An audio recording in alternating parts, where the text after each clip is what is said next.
Assalamualaikum warahmatullahi wabarakatuh. Perkenalkan, nama saya Septia Nur Salsabila, mahasiswi dari STIS Tembi Bandung Business School dengan nomor NPM 102190131, kelas B Prodi Akuntansi S1. Untuk memenuhi tugas ujian tengah semester atau UTS, saya akan memaparkan pemahaman saya mengenai materi mata kuliah Pendidikan Agama 5 dari pertemuan 1 hingga pertemuan 5. Ta'riful Quran. Mengenal Al-Quran. Tafakur adalah suatu metode untuk lebih memudahkan mengenalkan ajaran-ajaran Al-Quran atau hadis. Kegiatan tafakur adalah berpikir menggunakan akal dan kolbu. Tujuan bertafakur adalah untuk meningkatkan kesadaran. Rumus utama tafakur yaitu akal tanpa bimbingan Al-Quran tertipu, Al-Quran tanpa akal lumpuh. Hasil dari proses tafakur bila berlawanan dengan Al-Quran atau hadis adalah keliru. Allah murka kepada orang yang tidak mau berpikir, seperti yang dijelaskan dalam firman Allah Quran Surat Yunus ayat 100. Kalamullah adalah dua unsur kata dari lafaz kalam dan Allah. Kalam yaitu perkataan atau firman Allah, disampaikan dalam bentuk wahyu kepada para nabi dan rasulnya melalui malaikat Jibril. Al-Quran turun secara mutawatir atau secara berturut-turut. Hikmahnya, sebagai penguat hati Nabi Muhammad SAW meneguhkan hati dan juga mengasah tekad untuk menjawab permasalahan umat sebagai sebuah cerminan untuk orang mukmin terhadap kesalahan yang mereka perbuat. Dengan demikian kesalahan tersebut tidak lagi terulang. Untuk memudahkan dalam menghafal dan memahami, sebagai metode mendidik umat secara bertahap, sebagai bukti kebesaran Allah Subhanahu wa Ta'ala. Sejarah turunnya Al-Quran atau Nuzulul Quran. Al-Quran ditunjukkan pada bulan Ramadan. Namun sebenarnya ada beberapa tahapan Al-Quran itu turun kepada Nabi Muhammad SAW. Menurut Al-Zarqani, proses turunnya Al-Quran terdiri atas 3 tahapan. Al-Quran turun secara sekaligus dari Allah ke Lauh Al-Mahfuz, yaitu suatu tempat yang merupakan catatan tentang segala ketentuan dan kepastian Allah. Seperti dalam firman Quran Surat Al-Buruj ayat 21 hingga 22. Al-Quran diturunkan dari Lauh Al-Mahfuz ke Bait Al-Ijah, atau tempat yang berada di langit dunia, seperti dalam firman Allah Quran Surat Al-Qadar ayat 1. Al-Quran diturunkan dari Bait Al-Ijah ke dalam hati Nabi dengan jalan berangsur-angsur sesuai dengan kebutuhan. Seperti firman Allah Quran Surat Asy-Syu'ara ayat 193 hingga 195. Waktu turun Al-Quran kurang lebih selama 23 tahun atau tepatnya 22 tahun, 2 bulan, 22 hari. Terdiri dari 30 juz, 114 surah, 6.236 ayat, 74.437 kalimat, dan 325.345 huruf. Surah pertama yang diturunkan adalah Al-Alaq ayat 1 hingga 5 pada malam 17 Ramadan tahun 610 Masehi di Gua Hiro. Dengan diterimanya wahyu pertama ini, Nabi Muhammad resmi diangkat menjadi Rasul yang diberi wahyu untuk disampaikan kepada umatnya. Surah yang terakhir adalah Al-Maidah ayat 3. Turun pada tanggal 9 Zulhijjah tahun 10 Hijriah di Padang Arafah. Membacanya adalah ibadah.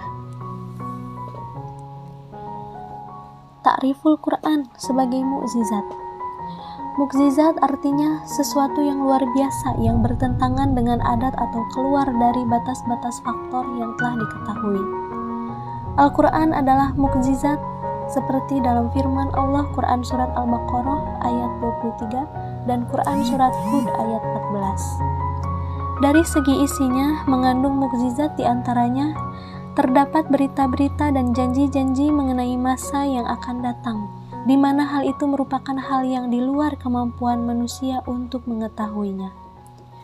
Fakta-fakta ilmiah yang tidak mungkin diketahui manusia di tanah Arab pada waktu itu, tetapi fakta-fakta tersebut dijelaskan dengan tepat dan sekarang dibuktikan kebenarannya. Seperti dalam firman Allah Quran Surat Al-Zariyat ayat 47.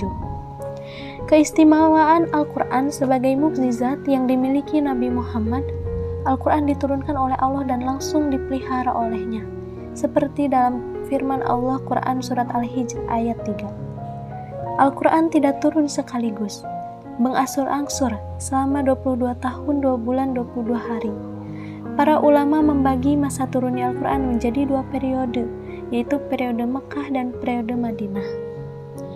Bersifat pembesar dari kitab-kitab sebelumnya, seperti dalam firman Allah Quran Surat Al-Maidah ayat 48. Berlaku untuk seluruh umat manusia, seperti firman Allah dalam Quran Surat Asy-Syu'ara ayat 192 hingga 193 dan 194. Mulia dengan Al-Quran, Al-Quran diturunkan melalui malaikat Jibril. Al-Quran diturunkan ke dalam hati Nabi Muhammad SAW. Al-Quran diturunkan untuk umat semesta alam. Al-Quran diturunkan di kota Mekah dan Madinah. Al-Quran diturunkan di bulan Ramadan. Al-Quran diturunkan di malam Lailatul Qadar, dan Al-Quran dengan bahasa Arab. Ma'rifatul Quran, Asma'ul Quran.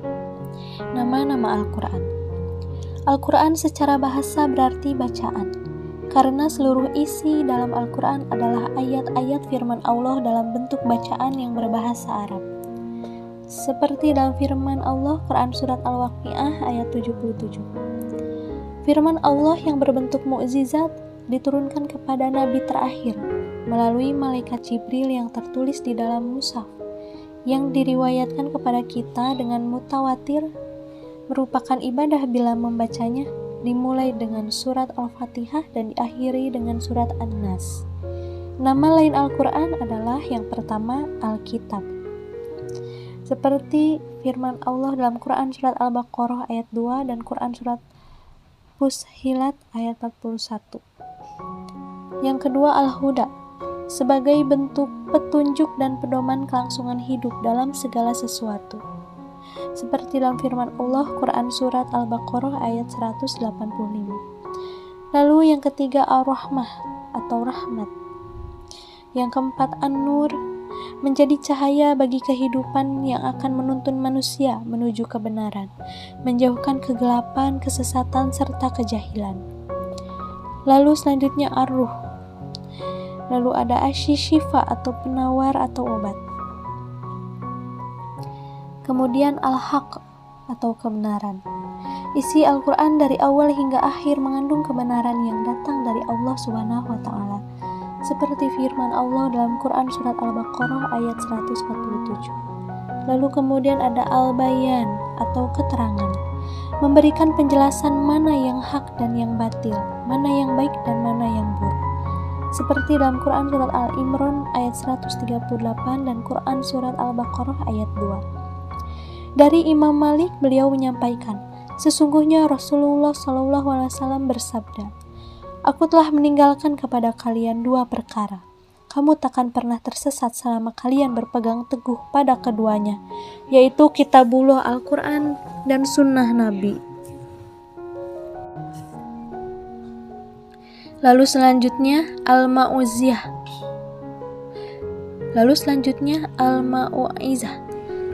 pengajaran atau nasihat. Adanya pelajaran atau peringatan dikala manusia lalai sehingga kembali ke jalan Allah, seperti dalam firman Allah Quran Surat Al-Qamar ayat 22 dan Quran Surat Yunus ayat 57. Lalu selanjutnya ada Al-Zikr atau peringatan, dan Al-Busyra yaitu kabar atau berita gembira, menceritakan berita gembira bagi manusia yang senantiasa beriman kepada Allah Subhanahu wa Ta'ala. Sekian pemaparan dari pemahaman saya mengenai materi mata kuliah Pendidikan Agama 5, pertemuan 1 hingga 5. Mohon maaf bila ada kesalahan. Wassalamualaikum warahmatullahi wabarakatuh.